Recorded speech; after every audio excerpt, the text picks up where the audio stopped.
The Chargers make a blockbuster trade for Khalil Mack. And 20 minutes later, Major League Baseball says, hold my beer.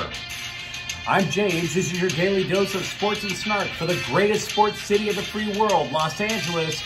This is Faithful Angelenos. It's good to see you today. I am broadcasting from Ice Station Alpha here in Des Moines, Iowa, where I have finally gotten a cold.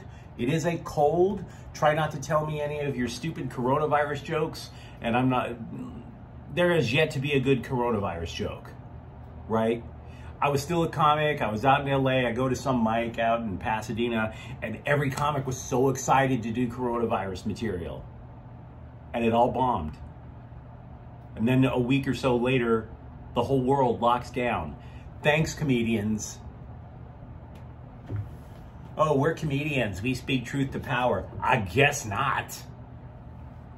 If you like the content we've been putting out for the last couple of weeks, clickety-clack the like button. Clickety-clack the subscribe button. There's a notifications bell. Feel free to hit that. We come out with a new video, hopefully between 9 and 10 a.m. West Coast time every single day. We now, by the way, have 20 subscribers. I realize that's not much, but thank you to each and every one of you. We're trying to build something cool here. Feel free to share the video. Sharing is caring. And comment. I'm not God. I don't know everything. So it is March 11th, 2022. In the Pac-12 tournament, there is a collision course between USC and UCLA. They will face off tonight. Both of them, they got wins last night to advance. UCLA handled its business 75-65. And USC, hey, he didn't look good, okay? But you got the W, 65-61. 23 turnovers. Stop that. In hockey, the Kings lost to the San Jose Sharks 4-3 in overtime last night. Tonight in the NBA, the Clippers take on Atlanta. That'll be at 4:30. And Washington travels to see the Lakers. That's at 7:30. Or you can have a life. Let's talk about news and notes before we get to the main topic. Khalil Mack to the Chargers. If you are a Chargers fan, you have to be absolutely giddy over what just happened, okay? I realize that the last couple of years, Mack hasn't done what he normally did with the Raiders in the first couple of years with the Bears, but there's so much to like about this deal. The AFC West, across the board, terrific quarterbacks. And the best way to stop a terrific quarterback is to smash a great quarterback. Put him in the dirt. And the Chargers, I would argue, easily have one of the top 5 defensive quarterback rushes in the NFL. You got Joey Bosa on one side, Khalil Mack. Pick your poison. Who are you going to try to stop? And oh, by the way, the money's not guaranteed. So if Khalil Mack is continued to not putting up the numbers, you cut him, you cut your losses, you go after somebody else next year. So no, this is a gamble they absolutely should have taken. And by the way, note to Tom Telesco, the GM over in Los Angeles for the Chargers. This is an unusual move for him. He is loath to trade draft picks. He's only done it twice before in the 9 years he's been there. This is Brandon Staley's work, in my opinion. He used to coach Mack over at Chicago. I'm sure he put the good word in for him. Over at the other side of SoFi Stadium, the Rams are going to offer Von Miller $14 million to $16 million, possibly a 2-year deal. I don't think he's going to take it. I think it's just an opening salvo in negotiations. They do want to try to keep him from going to Denver. And by the way, now if Denver winds up getting a second rusher to go along with Bradley Chubb, they're going to be in competition as well. The Chargers have 2 rushers. The Chiefs, the Broncos, if they get Miller, they'd have 2. Kansas City. Might want to wake up out there, guys. The Rams have decided to not tender inside linebacker Troy Reeder a contract. I wouldn't read too much into that. The Rams don't put a lot of faith in their inside linebackers. Options, they might get Reeder back for a cheaper contract. Corey Littleton, former Ram, he was cut by the Raiders. And of course, we mentioned earlier this week, the one draft pick that GM Les Snead wished he made was for Bobby Wagner. The Seahawks grade is on the market. Meanwhile, the Galaxy added a center back, Eric Zavaleta. The one thing they don't mention is that his full last name is Zavaleta Vanny. Look, I'm just going to keep it real with you. Greg Vanny, manager of the Galaxy, As long as you win, I don't care if you hire your whole family. It's literal. I don't care if your aunt feeds Chicharito from center mid. I just don't care. Just keep the wins coming.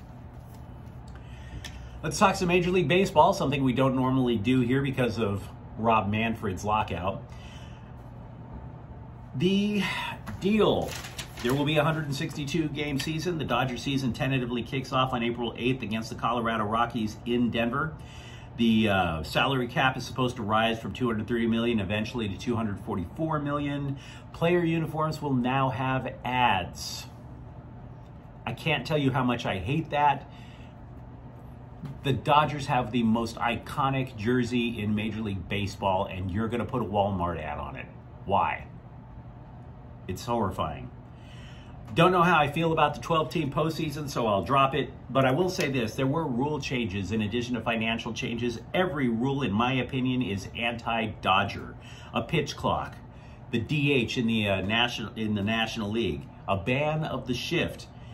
There's a limit on a number of times that you can option a player back and forth between the majors and the minors. Now, they are anti-Dodger, but I think they'll work around it. This is not the reason that I don't like the moves. I don't like these moves because they're all pro-hitter. Why does everything have to be in favor of the hitter? Rob Manfred, that moron, he's going out, oh, we want to make the baseball games quicker. We want to make them shorter. How does that happen when everything is pro-hitter? Can you answer that? Commissioner? Somebody tell me how that makes the game quicker. Micromanaging. I hate micromanagers. Were you like me? Did you notice that free agency was going to begin last night, and did you stay on Twitter hoping Ken Rosenthal's feed would blow up? That was a wasted way to spend your life. The Dodgers are probably going to be patient, in my opinion, and I think that's the right call. Look, I realize that they lost Max Scherzer to the Mets. I realize they lost Corey Seager to the Rangers, and they still have a couple of free agents out there, but if you look at this lineup, it's pretty solid. I don't see a big need to upgrade, at least not yet. You have Will Smith behind the plate. Max Muncy claims he will be ready for opening day. Second base, there's going to be a platoon. They brought back Chris Taylor from free agency. Super important. He's a Swiss Army knife, goes all over the diamond. He might play second, or Gavin Lux. Hey, you remember Trey Turner?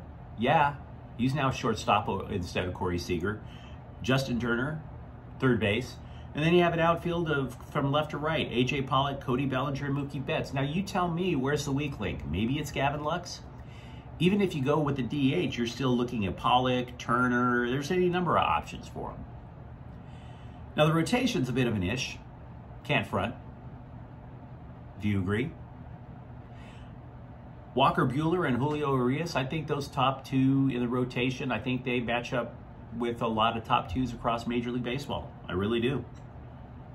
But then after that, the drop-off becomes pretty stark. A little bit frightening.